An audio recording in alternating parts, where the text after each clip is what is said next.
मेरा गला बड़ा खराब है, मुझसे ऊंचा बोला नहीं जाएगा। अस्सलाम वालेकुम मैम। वालेकुम अस्सलाम। आप लोगों को मेरी आवाज आ रही है? जी जी मैम। ठीक है, आज थोड़ी सी मेरा वॉल्यूम लो होगा, तो जरा इस पे देखिए ना, अगर कोई आवाज बात नहीं मैम। मेरा गला खराब हुआ है तो मुझसे ज्यादा ऊंचा बोला नहीं जाएगा। अच्छा, नो आज इश्यूज मैम। टॉपिक है हमारा इमेज आर्टिफैक्ट्स का, जिस तरह हम लोगों ने क्या मैम किया। मैंने आपसे एक बात पूछनी थी।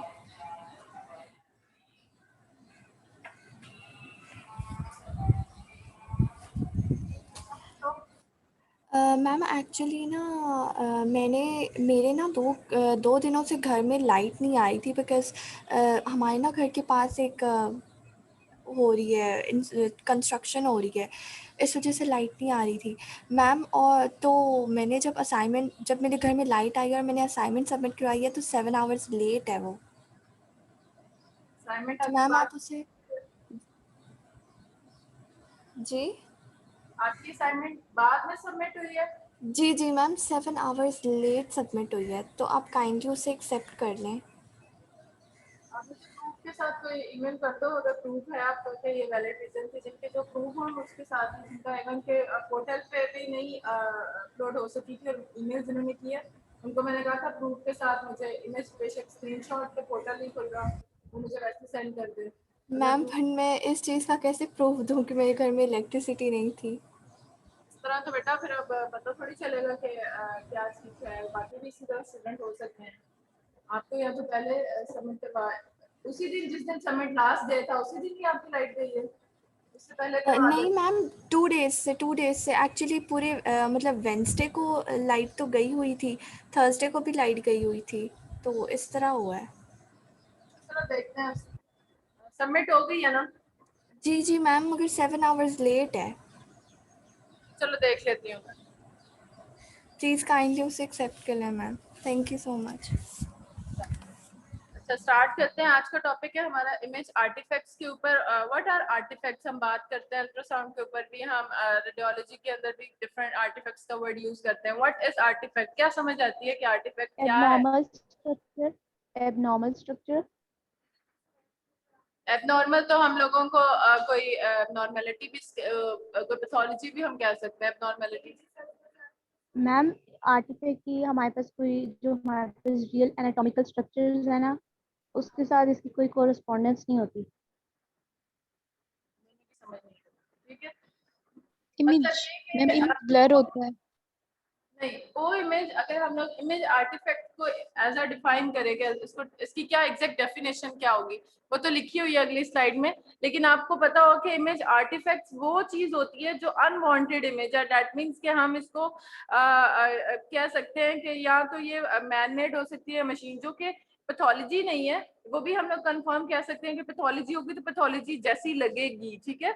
कुछ ऐसे आर्टिफैक्ट्स होते हैं जो कि अनवांटेड होते हैं, जो हमें रिक्वायर्ड नहीं होते हैं, वो इमेज आर्टिफैक्ट्स इनको कहलाते हैं। प्रॉपर डेफिनेशन जो है ना वो इसकी ये है, ठीक है। An artefact is an irregularity on an image that is not caused by the proper shadowing of the tissue by the primary x-ray beam। जो प्राइमरी एक्सरे बीम ने हमारे इमेज बनाना है डिफरेंट हमारे पास डेंसिटीज के अकॉर्डिंगली, कि वो यहाँ तो हमारे पास एकोजेनिक कह रही हूँ, अल्ट्रासाउंड का, या हमारे पास रेडियो ओपेक होगा, या हमारे पास रेडियो डेंस होगा, रेडियो ल्यूसेंट होगा, डिफरेंट हमारे पास इमेजेस हैं, ठीक है। वो एक्सरे की जो प्राइमरी बीम है उसने क्रिएट करना है इमेज। अगर वो इमेज हमारे पास वैसा शो नहीं हो रहा तो वो हमारे पास आर्टिफैक्ट कहलाता है। It's an irregularity of an image that is not caused by the proper shadowing of the tissue by the primary x-ray. This is the proper definition जो कि एक आर्टिफैक्ट की है, और ये रेडियोलॉजी आर्टिफैक्ट्स हैं सारे, ठीक है। अल्ट्रासाउंड के आर्टिफैक्ट्स और होंगे, एमआरआई के आर्टिफैक्ट्स और होंगे, ठीक है। डिफरेंट मोडालिटीज के डिफरेंट आर्टिफैक्ट्स हैं, ठीक है। उसी के अकॉर्डिंगली हमने उसको डिफाइन किया हुआ है, जिसमें मैंने बताया था कि कुछ हमारे मैनमेड होते हैं, कुछ हमारी मशीन की वजह से आते हैं। वो वाले सारे आर्टिफैक्ट जो रेडियोलॉजी में आ रहे हैं वो हम लोगों ने आज पढ़ने हैं, ठीक है। डिफरेंट आर्टिफैक्ट्स हमारे रेडियोलॉजी में किस किस तरह हो सकते हैं जो कि एक इरेगुलरिटी कॉज करेंगे, ठीक है। तो these are classified into three. Generally, radiographic artifacts occur in three areas. Number one is the exposure artifact. ये सारे रेडियोलॉजी के ही हैं, बार बार याद रखना कि हर जो आर्टिफैक्ट है वो डिफरेंट होंगे। रेडियोलॉजी के कोई और होंगे, अल्ट्रासाउंड के आर्टिफैक्ट्स और होंगे, हर मोडेलिटी के आर्टिफैक्ट डिफरेंट होते हैं। ठीक है, तो ये हमारे पास रेडियोग्राफिक आर्टिफैक्ट्स हैं जिनको हम लोगों ने कैटेगराइज किया हुआ है 3 में। Number 1 is the exposure, number 2 is the processing and handling.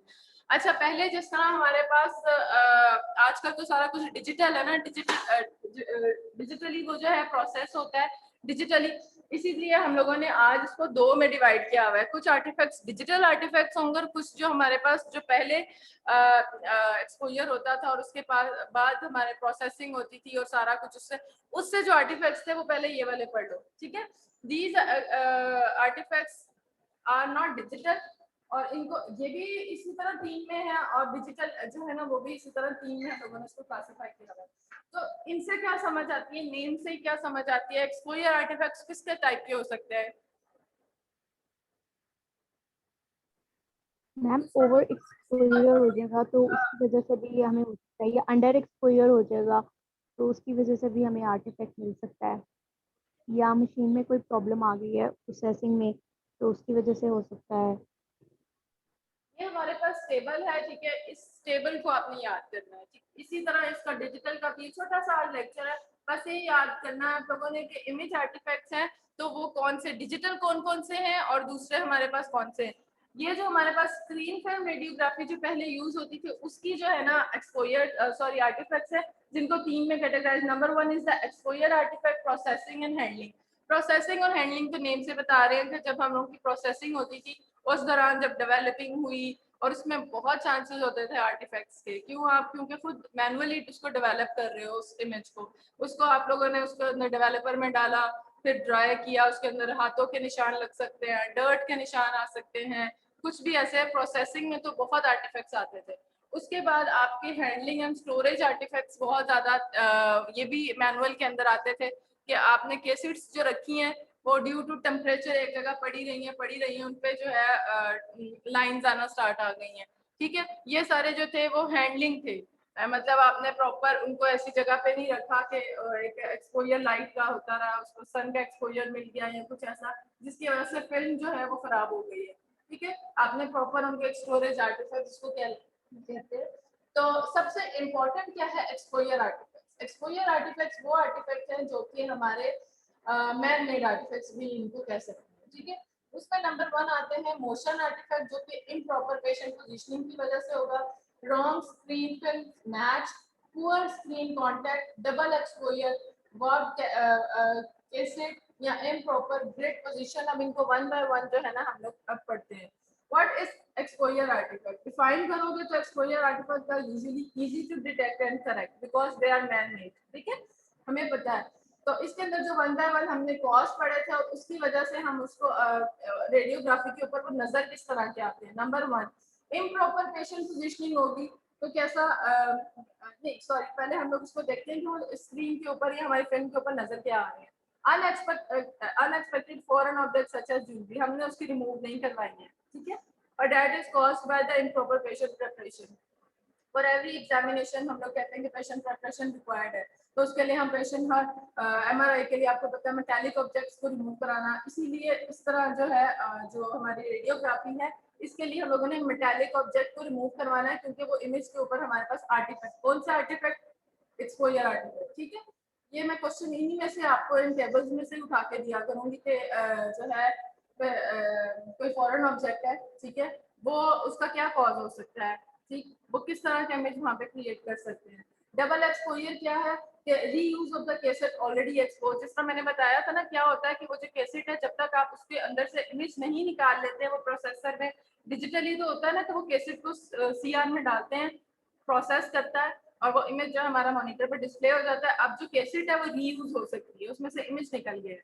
ठीक है, समटाइम्स ऐसे होता है कि इतने ज्यादा आपके पास वो पेशेंट आए हुए थे, एक कैसेट के ऊपर एक्सपोजर, दूसरी कहा किसी ने जो रेडियोलॉजी वहाँ पे टेक्नोलॉजिस्ट था उसने कहा एक साथ ही मैं जो है ना सारी फिल्म्स जो है वो उसका प्रोसेस करवा लूंगा। उसने क्या किया पता नहीं चला, वो उसके अंदर अभी उसने इमेज उसी फिल्म के ऊपर दोबारा से ले लिया इमेज, तो उसको कहते हैं डबल एक्सपोजर के, उसी फिल्म के ऊपर एक और एक्सपोजर आ गया। ठीक है, फिर ब्लरिंग, ब्लरिंग आपको पता है कोई भी चीज़ मूव करती है ड्यूरिंग एक्सपोजर, हम उसको कहते हैं कि आपने स्टैटिक रहना है, उसमें मूवमेंट ना हो। जब मूवमेंट आई आपको ब्लरिंग इमेज आया है, blurring imaging due to the movement, patient move कर गया है ब्रीदिंग की वजह से, लंबा लंबा, उसको कहते हैं थोड़ी देर सांस रोक लो। अगर हम लंग्स का एक्सरे कर रहे हैं उसको कहते हैं सांस रोको, वो नहीं रोक पाया है, उसकी वजह से ब्लरिंग जो है वो डबल लाइन हमें फील हो सकती है।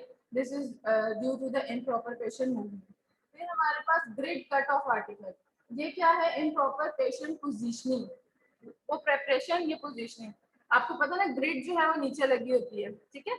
ग्रिड क्या होती है? वो जहाँ पे हम लोगों ने एक्सपोजर देना है, ये ऊपर ट्यूब से हमारा एक्सपोजर आया और फॉर एग्जांपल ग्रिड जो थी वो इस तरफ से, एक्सपोजर इधर आ गया, ठीक है। आपने पोजीशनिंग ही ग्रिड की नहीं की है तो क्या होगा? कट जाएगा इमेज, ठीक है। वहाँ पे इमेज जो है वहाँ से प्रॉपर पोजीशनिंग की वजह से कट जाएगा, क्योंकि ग्रिड जो है प्रॉपर जहाँ पे एक प्राइमरी बीम में आके ग्रिड तक लगना है वो वहाँ से कट हो गया, ठीक है। फिर हमारे पास क्या है? Obscure detail, poor screen film contact जो है वो भी इसी तरह, जो स्क्रीन और फिल्म जो हम लगाते हैं उसका पुअर इंटैक्ट हो सकता है, जिसकी वजह से हमारे पास डिटेल प्रॉपर नहीं आती है, ठीक है।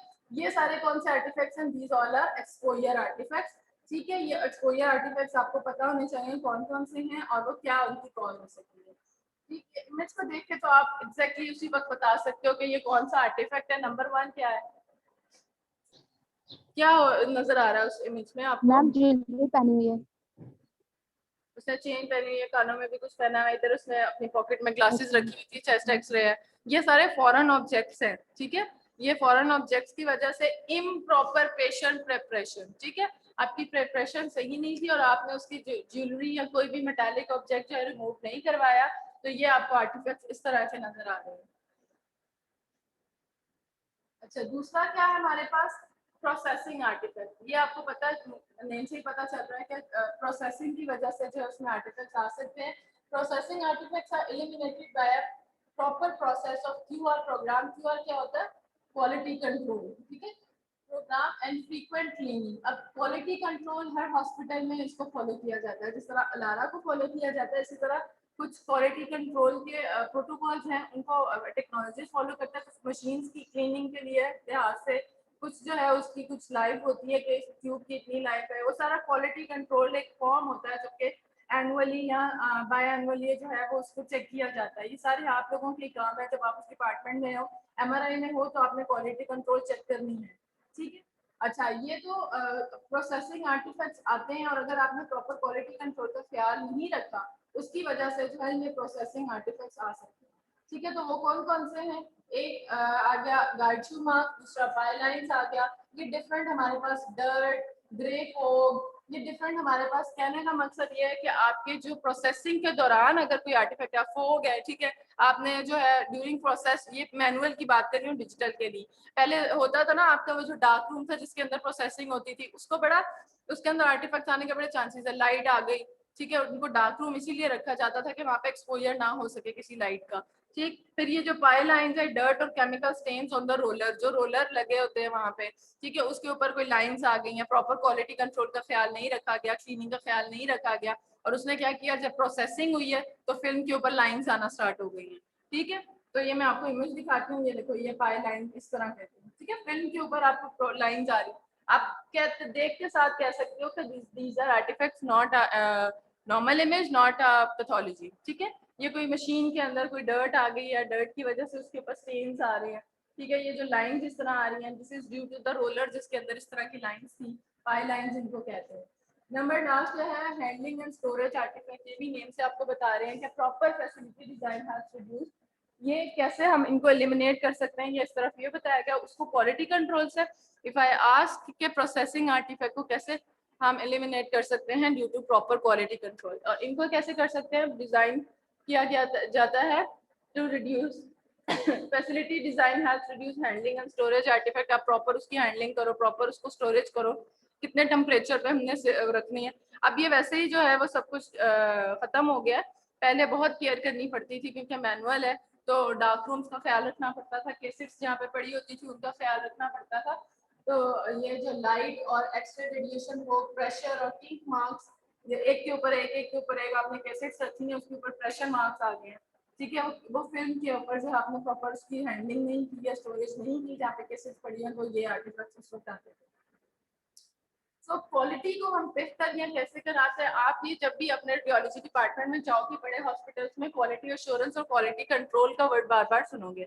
ठीक है, क्या क्वालिटी कंट्रोल क्या है और क्वालिटी एश्योरेंस क्या है? Quality assurance deals with the people and quality controls deals with the instrumentation and equipment.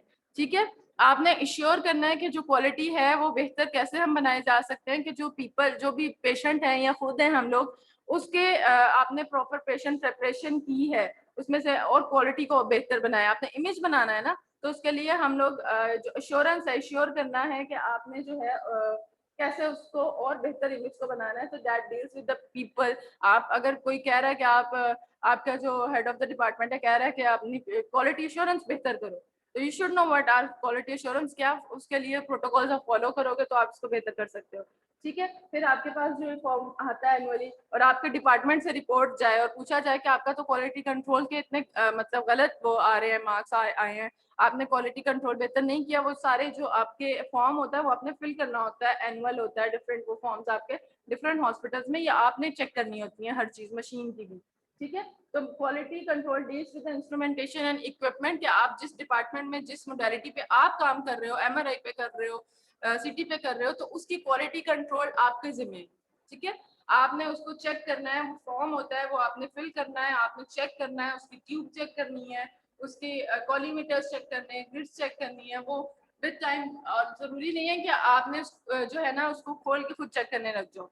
ठीक है, बट आपने मेंटेन रखना है। दैट मीन्स अगर आपको लग रहा है कि ये ट्यूब का कोई फेलियर हो गया, या आप जिस तरह सारे इंस्ट्रूमेंट्स पड़े हैं कि ये इस चीज का कोई प्रॉब्लम है और इसको चेक करना है, कॉल द इंजीनियर्स। ठीक है, वो स्पेसिफिक इंस्ट्रूमेंट के जो इंजीनियर्स आएंगे वो उसको चेक करेंगे, उसकी क्वालिटी को चेक करेंगे। क्वालिटी कंट्रोल के उनके पास चीजें होती हैं, वो इवन के कुछ उनके पास क्या उसको कहते हैं, डमीज होती हैं, और वो क्या उनके पास चीजें होती हैं, वो उसके थ्रू वो स्कैन भी करते हैं, उनको पता चलता है फिर कि ये प्रॉपर इमेज आया कि नहीं आया। ठीक है, क्वालिटी कंट्रोल को इसी तरह चेक करेंगे, उनके पास जो है वो इमेज देने के लिए कुछ खड़ी होती है, हेड के लिए अलग होगा, एब्डोमेन की चीजों के लिए वो अलग लेके आएगा, उसका स्कैन करेंगे to check the quality control of that machine. Difference पता चल गया, what is quality assurance and quality control. अब आ जाओ डिजिटल रेडियोग्राफिक आर्टिफैक्ट्स। ठीक है, डिजिटल भी हमारे पास जो है, अब हमारे सारा जो है आपको पता है कि हर जो मोडालिटी है वो डिजिटली ट्रांसफर हो गई है, हर चीज डिजिटलाइज हमारे पास इमेज आ रहा है। ठीक है, वो पहले वाला प्रोसेसिंग खत्म हो गई है। तो डिजिटल के अंदर क्या आर्टिफैक्ट्स आ सकते हैं? Number 1 is the image receptor, जहाँ पे इमेज आ रहा है उसके रिसेप्टर जो हमारे पास कैसेट है। ठीक है, यहाँ तो भी इंटेंसिफाइंग स्क्रीन होगी फ्लोरोस्कोपी के ऊपर, यहाँ पर हमारे पास जो इमेज है इसका क्या कह सकते हैं, स्टैटिक इमेज है, उसके ऊपर जो कैसेट होती है that is the image receptor, उस कैसेट के अंदर कोई प्रॉब्लम आ सकती है। ठीक है, दूसरी क्या है, डिजिटल है, सारा सॉफ्टवेयर में काम करना है ना, सॉफ्टवेयर में कोई प्रॉब्लम आ गई है, जिस तरह हमारे मोबाइल्स में कभी हैंग हो गया, कभी कुछ हो गया, सॉफ्टवेयर की डिफरेंट प्रॉब्लम्स आ सकती हैं, उसकी वजह से जो आर्टिफैक्ट आ सकता है। एंड ऑब्जेक्ट जो कि जिसका हम लोग कर रहे हैं उसकी कोई भी प्रॉब्लम की वजह से जो है हमारे पास डिजिटल आर्टिफैक्ट्स आ सकते हैं। डिजिटली ज्यादातर मशीन के अंदर ही आते हैं, और ये उनके डिफरेंट टाइप्स हैं। ये वाला टेबल और पुराना वाला टेबल, जो पिछला वाला टेबल था उसको याद कर लो तो आपको सारे क्लियर हो जाएंगे कि कौन सा जो है वो ऑब्जेक्ट आर्टिफैक्ट है, कौन सा हमारे पास एक्सपोजर आर्टिफैक्ट और कौन सा, बस इनके नेम याद कर लो। इमेज रिसेप्टर आर्टिफैक्ट कौन कौन से हैं? जो हमारी कैसेट के अंदर आर्टिफैक्ट्स आ सकते हैं, और कैसेट जो है हमारी कौन कौन सी हो सकती है, उसमें क्या आ सकता है, डर्ट है, स्क्रैचेस हैं डिफरेंट, तो वो हमारे पास इमेज के ऊपर हमें देखते साथ ही इमेज को कह सकते हैं, this is image receptor artefact that is not caused by the patient या कोई उसकी एक्सपोजर की वजह से नहीं। पिक्सल मैलफंक्शन, आपने उसका पिक्सल प्रॉपर सॉफ्टवेयर का यूज नहीं किया, स्मॉल पिक्सल यूज कर लिया, लार्ज पिक्सल, वो पिक्सल की वजह से जो है पिक्सल यहाँ पे फटे हुए आ सकते हैं, ज्यादा साइज उसका इमेज का ब्लर सा आ रहा है, दैट मींस वो पिक्सल सेट नहीं थे प्रॉपर। ठीक है, और बूस्ट इमेजेस क्या होते हैं कि वो आपका कोई इमेज जो है वहां से कट गया है या कुछ ऐसे सॉफ्टवेयर जो है उसको कहते हैं। फिर सॉफ्टवेयर आर्टिफैक्ट्स जो है वो डिफरेंट सॉफ्टवेयर की वजह से जो हमारे इमेजिंग में आर्टिफैक्ट्स आ रहे हैं उनको कहते हैं हिस्टोग्राम, स्केलिंग इमेज, रेंज या स्केलिंग या image compression. And object artefacts क्या है? जो हमारे पास ऑब्जेक्ट क्या पेशेंट है, तो ऑब्जेक्ट उसकी क्या आर्टिफैक्ट्स वही जो है हमारे पास पेशेंट पोजीशनिंग या कॉलीमीटर या बैक स्कैटर्स जो है वो उसकी वजह से जो है वो हमारे पास ऑब्जेक्ट आर्टिफैक्ट आ सकते हैं। पेशेंट पोजीशनिंग की वजह वही है कि आपने प्रॉपर पोजीशनिंग नहीं की है, पेशेंट हिल गया है, वो सारा उसकी वजह से आ गया। आपने कॉलीमेटर जो है प्रॉपर कॉलीमेशन को खोली नहीं है, ठीक है। कॉलीमेटर इतना एरिया हम लोगों ने व्यू करना था और आपने कॉलीमेशन इतनी खोली है, दैट मीन्स जो है वो इधर वाला एरिया सारा कट जाएगा और वो आर्टिफैक्ट आ सकता है। तो दिस इज कॉलीमेशन या पार्टीशन आर्टिफैक्ट, या आपने आधा आ गया और आधा नहीं है, ठीक। Digital radiographic image setters have unique artefact associated with the pixel failure, ठीक है। ये ज्यादातर आपको पता है डिजिटल के अंदर पिक्चर है ना, डिजिटल पिक्चर्स के अंदर प्रॉब्लम इन पिक्सेल्स की आती है, तो फटा हुआ इमेज आएगा, ठीक है, ब्लर इमेज आएगा, आपको उसके अंदर ऐसे जूम जैसे किया हो ना, बड़े बड़े से पिक्सेल्स नजर आ रहे हैं। तो मेनली जो आपको इमेज, आपने इमेज को देखते हुए बताना है ना कि कौन सा आर्टिफैक्ट है। अगर मैं आपको कोई भी इमेज दिखा दूं तो आप फौरन से बताओ कि ये वाला आर्टिफैक्ट है, ये वाला आर्टिफैक्ट है, इज इट क्या कह सकते हैं ऑब्जेक्ट आर्टिफैक्ट, ये ब्लरिंग आर्टिफैक्ट है ड्यू टू द मोशन, ठीक है। आप ब्लरिंग आर्टिफैक्ट को भी देख सकते हो, उसको थोड़ा सा मूव किया होगा, दो लाइंस नजर आ रही हैं उसके अंदर, ठीक है। Environmental radiation can contribute to ghost artefacts, जो हमारे पास प्रॉपर टेम्परेचर नहीं है और उस जगह पे फिल्म्स पड़ी रही हैं, कंप्रेशन आ गया उनके ऊपर, तो वो क्या होगा, उसके अंदर कोई निशान, कोई स्टेन्स, कुछ इस तरह की इमेजेस आना स्टार्ट हो गए, ठीक है। बस आज का छोटा सा टॉपिक था, मैंने ऐसे रखा, दूसरा एक टॉपिक था लेकिन आज मुझसे ज्यादा बोला गया ना, इसलिए मैंने सिर्फ आर्टिफैक्ट्स का टॉपिक रख लिया। आपको डिजिटल आर्टिफैक्ट्स के नेम और उनकी वो जो 2 टेबल है, बस उनमें याद करने वाली यही चीज, ठीक है।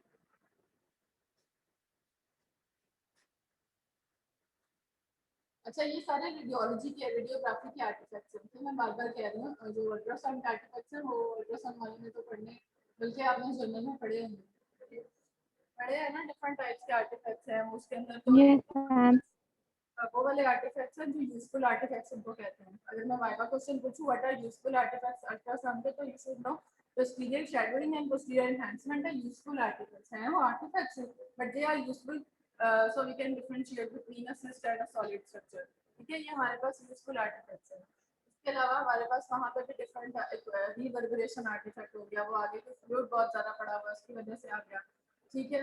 तो डिफरेंट आप लोगों ने तो पढ़े होंगे, मुझे कब याद नहीं आ रहे हैं, तो ये सारे ma'am artifacts. Comet tail. Comet tail artifact आ गया, ठीक है। कॉमेट टेल आर्टिफैक्ट तो लास्ट टाइम हम लोगों ने पढ़ा भी था, किस तरह का होता है। मैम स्पाइक इसकी पेरेंट्स स्पाइक होती है।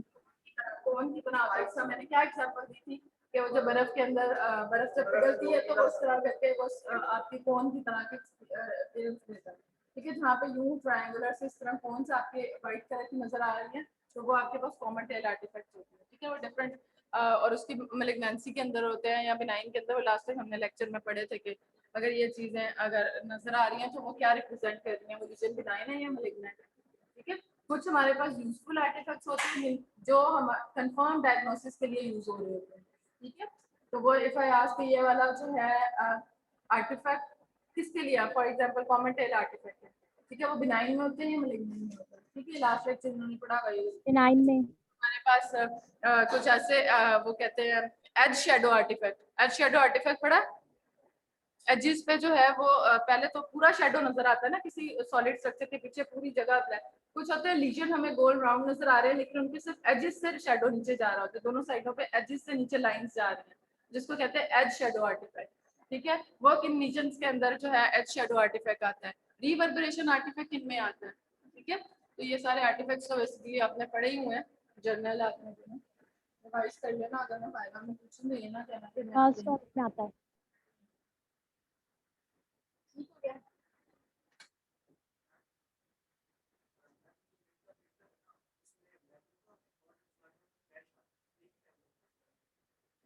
मैंने डेशेस देखी नहीं है अभी तक, मुझे ईमेल्स 60 ईमेल्स आई हैं, मैंने चेक नहीं किया, और ये सारे स्टूडेंट्स की ईमेल हैं।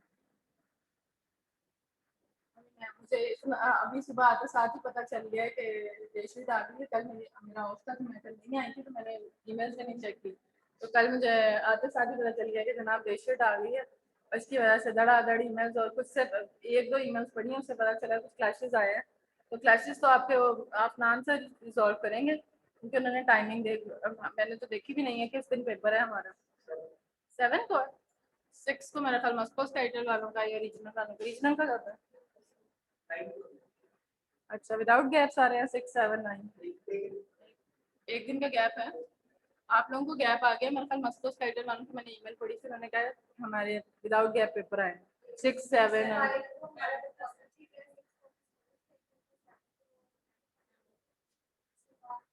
इसीलिए क्या है कि तैयारी पूरी रखो। कोई पता नहीं एक दिन में 2 पेपर, शुक्र करो 2 नहीं आए एक दिन में, क्योंकि ये लोग ये भी कर रहे थे। वो तो चलो रिजॉल्व हो जाएगा, एक टाइम पे तो 2 नहीं दे सकते हो, लेकिन ये कि ये लोग यही प्लान कर रहे थे कि क्योंकि क्लासेस काफी ज्यादा थे, हमें रूम्स भी नहीं मिल रहे थे, फाइनल भी कुछ चल रहा है पेपर और वो भी सारा चल रहा था, इस वजह से वो लोग प्लान यही मैंने सुना था जब मीटिंग हो रही थी उस वक्त कि एक दिन में 2-2 पेपर भी रखने का कह रहे थे। तो इसलिए मैं बार गई थी अपनी तैयारी पूरी। मैं आज जो सिलेबस है उसमें डाल दूंगी आप अनाउंसमेंट में, ठीक है। उसको स्टाइल का भी बाकी सबका भी कंफर्म सिलेबस अनाउंसमेंट में लिख दूंगी, ठीक है। आज अभी जाके मैं लेक्चर के बाद में आप लोगों के इसको सिलेबस इसमें डाल दूंगी, पैटर्न डाल दूंगी कि कितने परसेंट का होगा, कितना 20% टोटल आपकी वेटेज है, उसमें कितने परसेंट आपके एमसीक्यूज होंगे, एससीक्यूज होंगे और इमेजेस होंगे। और वो इमेजेस मैं इसलिए कह रही हूँ कि वो इमेजेस एमसीक्यूज में भी हो सकते हैं कि मैं सिर्फ नीचे ऑप्शंस दे दूँ इमेज को आप लोगों ने, और एससीक्यूज शायद लेबलिंग के लिए दे दूँ, ठीक है। तो वो इमेजेस जो है वो आपके लेक्चर्स वाले ही होंगे, उनको बस आप देख लेना अच्छे से, इधर उधर के नहीं होंगे, ठीक। आपके असाइनमेंट्स जो मैंने बनाने को दी थी वो उनमें भी इमेजेस थे ना सारे।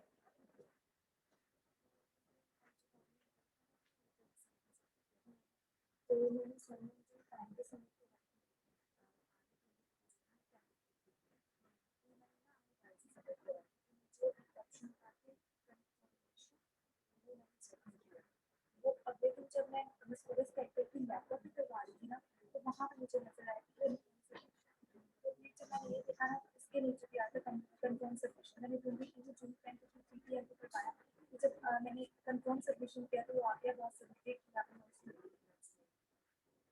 पहले एम्बैरेसिंग करवाइए तो मुझे वो ऑप्शन चलो कोई नहीं, क्या नाम है, चलो ठीक है। मैम हाँ जी। मैम असाइनमेंट में जैसे मतलब बिलरी भी था, यूनरी भी था और जीआईटी तीनों थे, और जैसे हमारे पास सिलेबस में तो सिर्फ जीआईटी बनेगा, तो हम उसके इमेजेस ही करें ना, या असाइनमेंट वाले सारे इमेजेस करने हैं?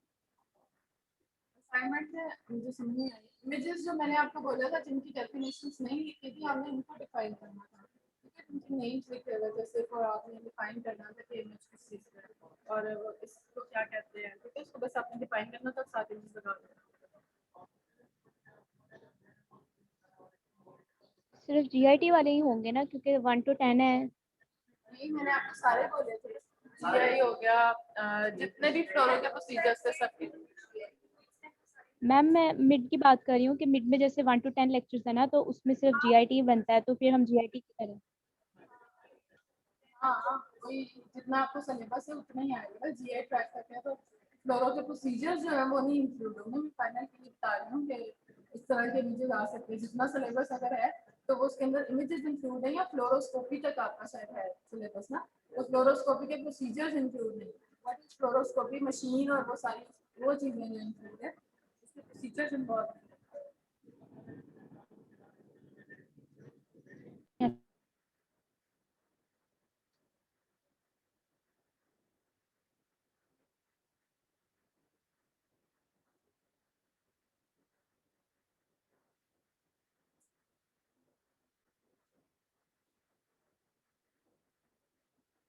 अच्छा,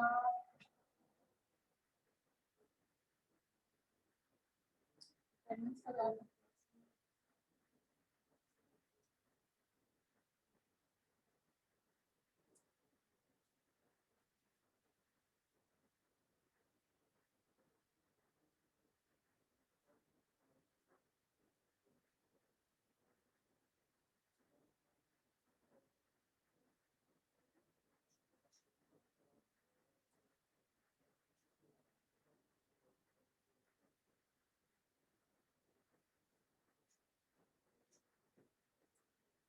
अटेंडेंस से जो उनका नंबर जाके लगा दूंगी। मैंने आपको बताया कि स्क्रीनशॉट भी शेयर किया था, मे बी आपने थोड़ी सा मैंने 3 दफा पेमेंट कर दी और 56 है ना। 56 मैंने 3 दफा बनाई, हर दफा लैपटॉप पे एरर आता था, तो फिर मैंने फाइनली मोबाइल पर बैठकर बनाई और बिल्कुल आवाज आ रही था वो थोड़ा अच्छा स्टिल जब मैं जमा करवाने लगा हूँ तो मैंने अभी भी इसका देखा क्या अपलोड नहीं हो रही। यस मैम, अभी मैंने आपको स्क्रीनशॉट सेंड कर दिया, और जब मैंने दोबारा उसको कंप्रेस करके दोबारा मैंने जो अपलोड किया तो 3 मिनट लेट हो गया। चलो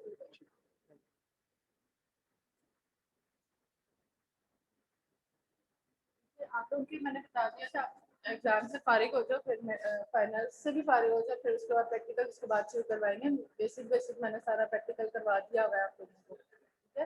तो उसके बाद फिर हम लोग असेसमेंट भी इसी तरह की रखेंगे कि आपको बेसिक नमोलॉजीज को यूज़ करना आना चाहिए, गेन कैसे कर रहे हैं, टीजीसीज क्या चीज़ है, नमोलॉजीज को अच्छे से देखा करो। मशीन की जो मैं पूछूंगी नमोलॉजीज के बारे में ज़्यादा नहीं पूछना है।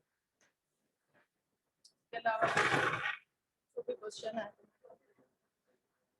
एग्जाम सही होगा आपका, 20% का एग्जाम है, सिलेबस भी इतना ज़्यादा नहीं।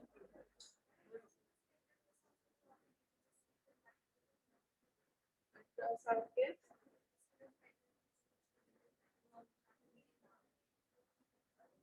क्लियर नहीं है आपको, जिसको आप कह नहीं सकते कि प्रॉपर ये, जिसको देखते साथ ही पता चल रहा है कि ये चीज़ ये है, ये चीज़ ये है, और जिसको मैंने एक्सप्लेन भी किया, ठीक है, वो वाले चीज़ देख लेना।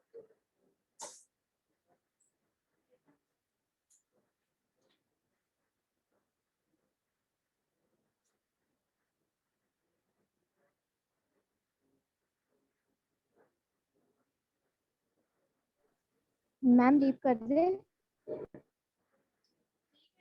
डिस्कस कर रहे हैं अपने एग्जाम्स के बारे में ही, आप लोगों को लीव करना है तो लीव कर दो, लेक्चर तो खत्म हो ओके मैम।